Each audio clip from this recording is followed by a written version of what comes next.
Hello guys, मैं सनी और आप देख रहे हैं हार्डवेयर माना। सबसे पहले तो सॉरी, काफ़ी लेट हो गया इस वीडियो को बनाते हुए। एंड दूसरी चीज़, मेरे गले की हालत बहुत ज़्यादा अच्छी नहीं है, तो अगर मैं थोड़ा सा धीरे बोलूँ तो उसके लिए माफ़ी। थोड़ी सी वॉल्यूम ज़रूर बढ़ा देना। तो आज हम लोग रिव्यू कर रहे हैं रेजर के डेथ हेडर एसेंशियल का, जो एक एंट्री लेवल गेमिंग माउस है और इसका डायरेक्ट कंपटीशन है लॉजिटेक का G102 light sync and the Corsair Katar Pro, जिन दोनों का रिव्यू हम लोग ऑलरेडी कर चुके हैं, बल्कि कंपैरिजन भी कर चुके हैं प्रॉपर। वेल, मैं इसको 1-2 हफ्तों से यूज़ कर रहा हूँ और मेरे पास कुछ ऑब्जर्वेशन है जिनको मैं आपके साथ शेयर करना चाहता हूँ। तो बिना किसी देर के लेट्स बिगिन।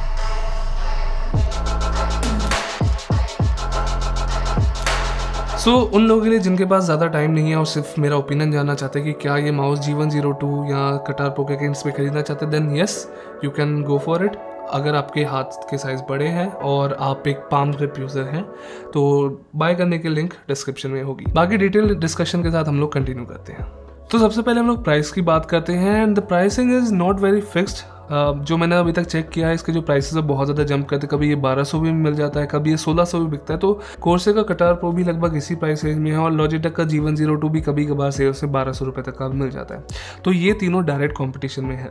और सबसे पहले मैं बात करना चाहता हूँ हिस्ट्री की, बिकॉज जिन लोगों को शायद नहीं पता, जो रेजर डेथ एडर है, जो डेथ एडर नेम है या ब्रांड है, ये काफ़ी ज़्यादा पुराना है, अभी का कोई नया मॉडल नहीं है। तो ये जो हमारे पास एग्जैक्ट वर्जन है, this is the Razer DeathAdder essential. The essential is actually not a very famous model internationally, because जहाँ तक कुछ खबरें मिली हैं या फिर र्यूमर्स हमें सुनने को मिले कि जो पुराना रेजर का बी स्टॉक था, जो बेसिकली बिका नहीं ऑल ओवर वर्ल्ड में, वो इंडिया में इंपोर्ट किया गया and these models are being sold as new. लेकिन जबकि बहुत ही पुराना मॉडल है, आई एम नॉट श्योर कि उसमें कितनी सच्चाई है, कितनी मतलब मैं कंफर्म नहीं कर सकता, लेकिन ऐसी चीज़ें सुनने में ज़रूर आई हैं।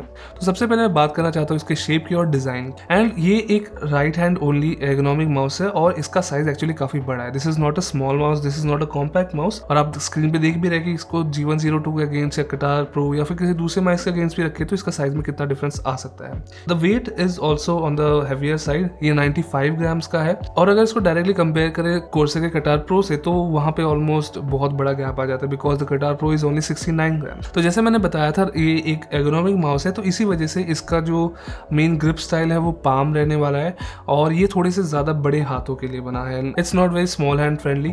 जैसे G102 है या कटार प्रो है, वो दोनों काफ़ी साइज़ में छोटे हैं, कॉम्पैक्ट शेप है उनकी और एग शेप है, और उसी वजह से वो थोड़े से ज़्यादा सिमेट्रिकल भी है, तो ज़्यादा लोग उनके यूज़ कर सकते हैं, ज़्यादा सेफर शेप है। लेकिन with that adder it's mainly comfort mouse. इसके जो शेप है ज़्यादा स्लोपिंग है, खासकर अगर आप इसको सामने से देखें, आप सामने या फिर पीछे से देखें तो आप इसका स्लोपिंग बैक जरूर देख सकते हैं। और इसका जो आर्क भी है, जो स्लोप है, वो काफ़ी ज़्यादा ऊपर है। तो इसी वजह से इसको अगर आप पाम ग्रिप करते हैं तो सबसे ज़्यादा कंफर्टेबल रहेगा। क्लॉक ग्रिप करने के लिए आपके हाथ के साइज़ बहुत बड़े होने पड़ेंगे लिटरली, बिकॉज मेरे 19.5 लेंथ हैंड से भी, पाम से भी ये क्लॉक ग्रिप करने में बहुत मुश्किल हो रही थी। अगर आपके हाथ बहुत ज़्यादा बड़े, like 21 centimetre plus, then it will be surely good for claw grip as well.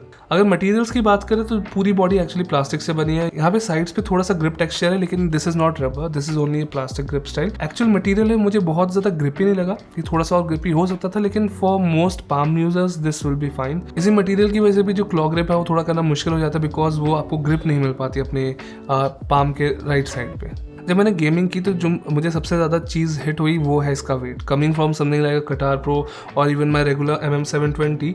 तो वहाँ से यहाँ तक जो वेट डिफरेंस है ना, वो बहुत ज़्यादा बड़ा था, and specially because it's a very big mouse. तो मुझे फ्लिक्स वगैरह करने में मतलब वो पता चलता है कि वेट एक्स्ट्रा है, थोड़ी ज़्यादा स्पीड कम हो जाती है फ्लिक्स वगैरह में। Otherwise it's fine for my grip style, मतलब मैं जल्दी से एडजस्ट हो गया। रेगुलरली मैं क्लॉक ग्रिप यूज़ करता हूँ, लेकिन मुझे ट्रांसफ़र करने में अपना पाम ग्रिप ज़्यादा प्रॉब्लम हुई नहीं। गेम्स वगैरह में थोड़ी सी प्रैक्टिस के बाद, लाइक 3-4 दिन बाद, मैं एडजस्ट हो गया था। लेकिन ये ज़रूर ध्यान रखिए, अगर आपके छोटे हाथ है तो G102 और the Katar Pro may be more comfortable for you.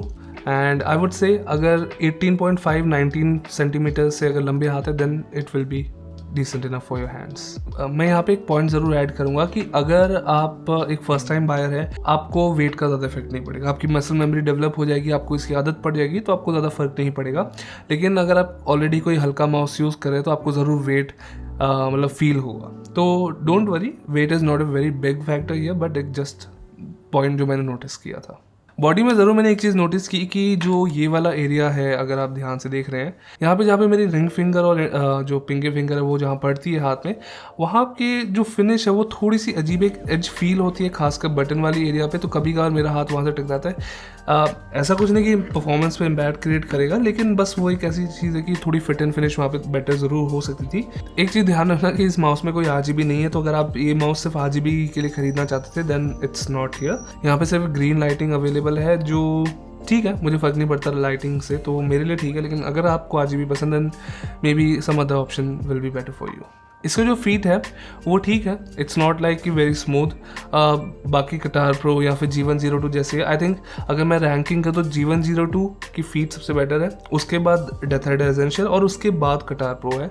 तो मेरे हिसाब से this will be fine. But there is one thing जो मैंने सीधा पहले दिन ही नोटिस किया था।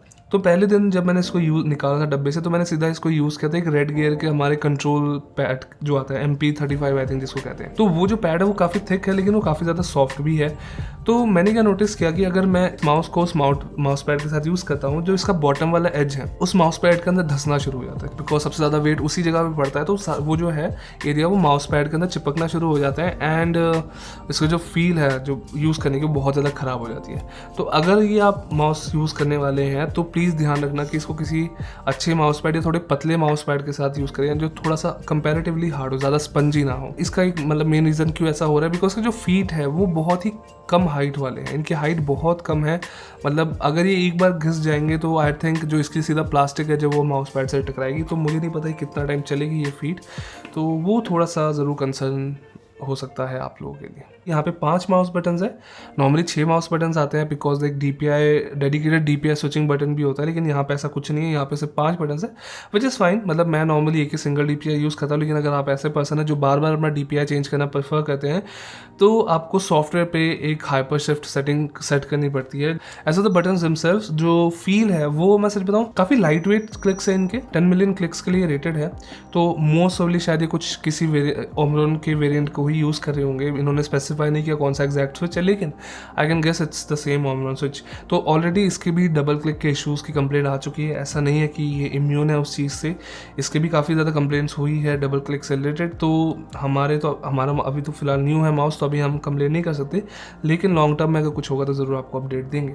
तो दूसरी तरफ जो एक्चुअल फील है वो लाइट वेट है, थोड़ी सी टेक्टिलिटी ज़रूर कम है। मैं कहूँगा G102 के स्विचेस की फील बहुत ज़्यादा बेटर है, कटार प्रो की भी फील ज़्यादा बेटर है, इवन द GM11 जो MSI का एक बजट एंट्री माउस है उसकी भी ज़्यादा फील बेटर थी। तो जो फील और साउंड है वो थोड़ी सी ज़्यादा म्यूटेड है कंपैरेटिवली। साइड बटन्स है उनकी भी जो फील है वो थोड़े से I would say softer side पे है, ऐसा नहीं कि उसमें टेक्टिलिटी नहीं है, these are very decently spaced and sized buttons. उनकी जो साउंड आती है वो थोड़ी सी म्यूटेड है कंपैरेटिवली। जो मिडिल क्लिक और स्क्रॉल है वो ठीक है, मिडिल क्लिक काफ़ी लाइट वेट है, तो एपेक्स जैसी गेम से काफ़ी आसान हो जाता है पिंग वगैरह करना। दूसरी तरफ जो स्क्रॉल व्हील है वो थोड़ा सा टेक्टाइल और हो सकता था, अभी भी काफ़ी मतलब स्टेप्स आप अगर ध्यान से प्रेस करें तो आपको पता चलता है, लेकिन वो थोड़ा सा ज़्यादा स्मूथ है मेरे टेस्ट के लिए, but it will be fine for most users. ये रहा एक छोटा सा साउंड टेस्ट।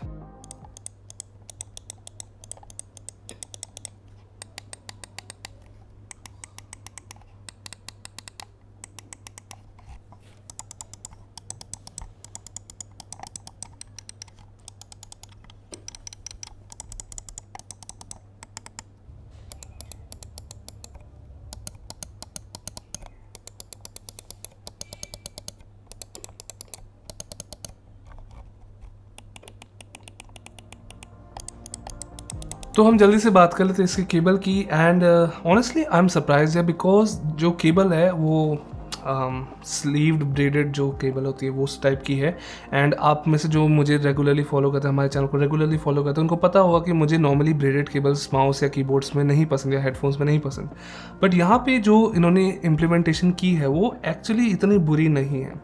बेसिकली इन्होंने किया क्या कि इन्होंने जो रबर यूज़ होता है केबल का, एक्चुअल केबल का, वो काफ़ी इन्होंने पतला रखा है और उसके ऊपर नायलन ब्रेडिंग की हुई है। पतले रबर की वजह से इसमें काफ़ी ज़्यादा फ्लेक्सिबिलिटी है, और बिकॉज माउस का वेट ऑलरेडी काफ़ी ज़्यादा भारी है, तो जो केबल है उसका इफेक्ट माउस पे कम पड़ता है। कि कटार प्रो से बहुत बेटर है in terms of feel, in terms of flexibility, in terms of softness वगैरह। I would say it's very comparable to the G102 Prodigy। लेकिन मुझे लगता है कि जो कॉस्मिक बाइट 0G जिसका हमने रिव्यू ऑलरेडी किया हुआ है, उसकी केबल अंडर 2000 रुपीज़ सबसे बेस्ट है। वो प्रॉपर लाइट वेट केबल है। अगर रेजर या कोर्सर या कोई दूसरी कंपनी उस जैसी केबल बना सके तो बहुत अच्छा रहेगा। तो फाइनली बात करते हैं सेंसर की एंड सेंसर परफॉर्मेंस की।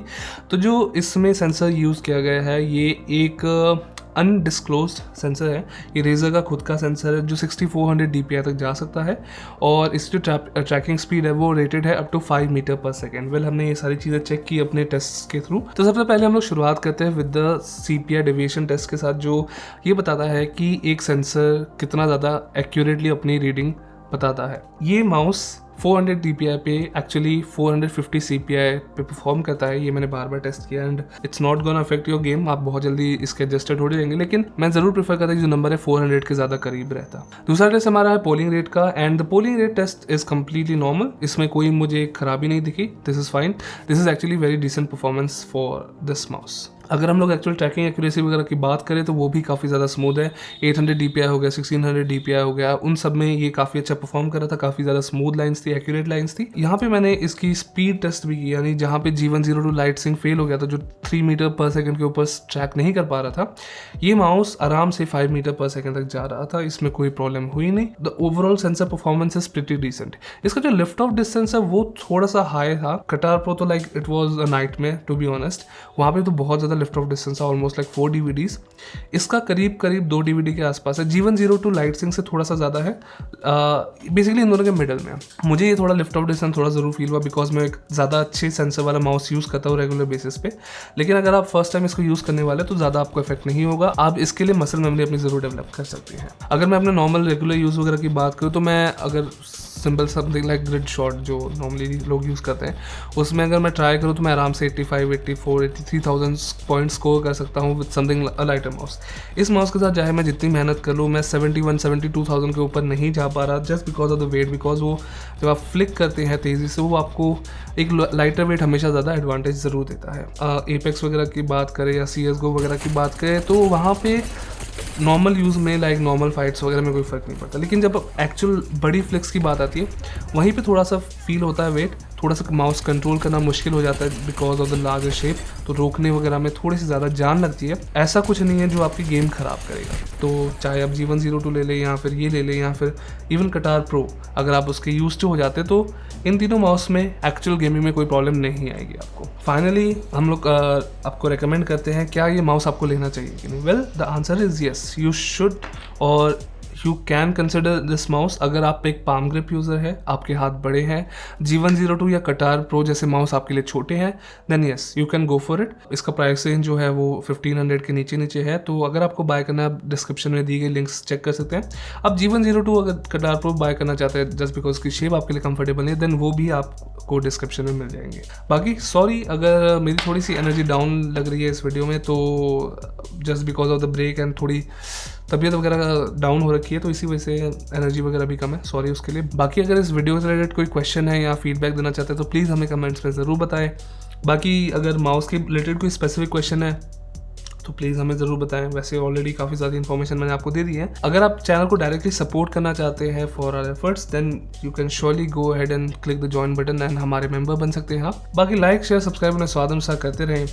मैं मिलूंगा आपको एक बहुत ही एक्साइटिंग वीडियो के साथ। Till then, bye.